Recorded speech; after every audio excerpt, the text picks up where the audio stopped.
আজকের অনলাইন ক্লাসে তোমাদের স্বাগতম। আজ তোমাদের জন্য রয়েছে বৃত্ত সম্পর্কীয় উপপাদ্য অষ্টম অধ্যায় উপপাদ্য 17। আমরা আজকে পড়ব বৃত্তের কেন্দ্র ও ব্যাস ভিন্ন কোনো জায়ের মধ্যবিন্দুর সংযোজক রেখাংশ ওই জায়ের উপর লম্ব। মনে করি অবৃত্তের কেন্দ্র এবি ব্যাস ভিন্ন যা এম ওই জায়ের মধ্যবিন্দু।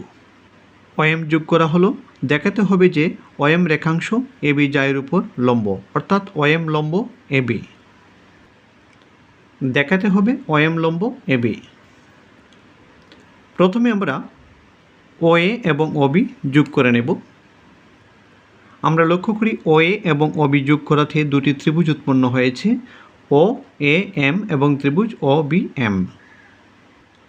আমরা যদি এই দুটি ত্রিভুজ সর্বসম দেখাতে পারি তাহলে প্রমাণিত হবে ওএম লম্ব এবি।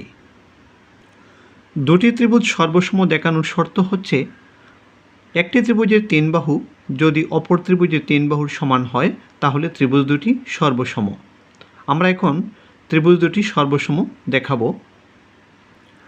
আমরা লক্ষ্য করি ত্রিভুজ দুটির মধ্যে ওএ বাহু এবং ওবি বাহু সমান, কারণ ওএ এবং ওবি হচ্ছে বৃত্তটির ব্যাসার্ধ।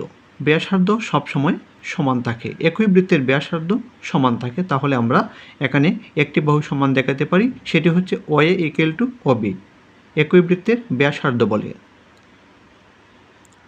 তাহলে আমরা লিখে নিতে পারি ত্রিভুজ ও এ এম এবং ত্রিভুজ ও বি এম ত্রিভুজে ওএ ইকুয়াল টু ওবি একই বৃত্তের ব্যাসার্ধ বলে। আমরা একটি বাহুকে সমান দেখিয়েছি। আমরা আরও লক্ষ্য করি এখানে এম বাহু এবং বিএম বাহু সমান। তাহলে আমরা লিখতে পারি এম ইকুয়াল টু বিএম।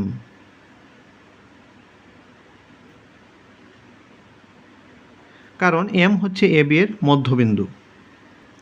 আমরা দুটি বাহু সমান দেখাতে পেরেছি। প্রথমটি হচ্ছে ও ইকুয়াল টু ওবি, দ্বিতীয়টি হচ্ছে এম ইকুয়াল টু বিএম। আমরা এখন আরও একটি বাহু সমান দেখাতে পারবো, সেটি হচ্ছে ওএম। ওএম হচ্ছে সাধারণ বাহু। তাহলে আমরা লিখতে পারি OM equal to OM. OM দুটি ত্রিভুজেরই সাধারণ বাহু। তাহলে আমরা লিখতে পারি ওএম ইকুয়াল টু ওএম। কারণ হিসেবে লিখব ওএম সাধারণ বাহু। আমরা দেখাতে পেরেছি ও এ এম ত্রিভুজের তিনটি বাহু এবং ও বি এম ত্রিভুজের তিনটি বাহুর সমান, অতএব ত্রিভুজ দুটি সর্বসম। যেহেতু ত্রিভুজ দুটি সর্বসম তাহলে আমরা বলতে পারি এই কোণ এবং এই কোণ সমান, অর্থাৎ ও এম এ কোণ equal to O M B কোণ। আমরা লক্ষ্য করি এই কোণ দুটি হচ্ছে রৈখিক যুগল কোণ, অর্থাৎ এই কোণ দুটি একটি সরল রেখার উপর অবস্থিত। যেহেতু কোণদ্বয় রৈখিক যুগল কোণ এবং সমান, তাহলে অবশ্যই তার প্রত্যেকে এক সমকোণ, অর্থাৎ প্রত্যেকে যদি 90 ডিগ্রি না হয় তাহলে কোণদ্বয় সমান হতে পারে না। তাই আমরা বলতে পারি যেহেতু এরা রৈখিক যুগল কোণ এবং সমান, অতএব প্রত্যেকে এক সমকোণ। আমরা লিখব কোণদ্বয় রৈখিক যুগল এবং সমান, অতএব তারা প্রত্যেকে এক সমকোণ। আর প্রত্যেকে এক সমকোণ বিধায় আমরা বলতে পারি ওএম লম্ব এবি। অতএব ওএম লম্ব এবি প্রমাণিত।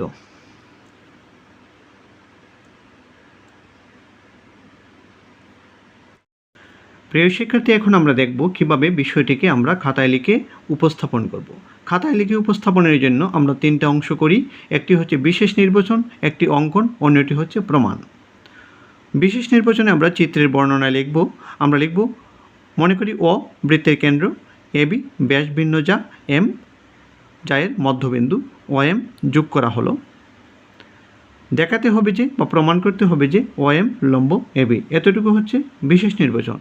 তারপর আসতেছে অঙ্কন। অঙ্কনে আমরা লিখব ওএ এবং ওবি যোগ করি। তারপর প্রমাণে আমরা এই সম্পূর্ণ অংশটুকু আমরা লিখে নিব। আমরা লিখব ত্রিভুজ ও এ এম এবং ত্রিভুজ ও বি এম ত্রিভুজে ওএ ইকুয়াল টু ওবি একই বৃত্তের ব্যাসার্ধ, M equal to BM, M A B এর মধ্যবিন্দু, OM equal to OM, OM সাধারণ বাহু, অতএব ত্রিভুজ ও এ এম সর্বসম ত্রিভুজ ও বি এম। অতএব কোণ O M A equal to O M B কোণদ্বয় রৈখিক যুগল এবং সমান, অতএব তারা প্রত্যেকে এক সমকোণ, অতএব অয়ম লম্ব এবি প্রমাণিত।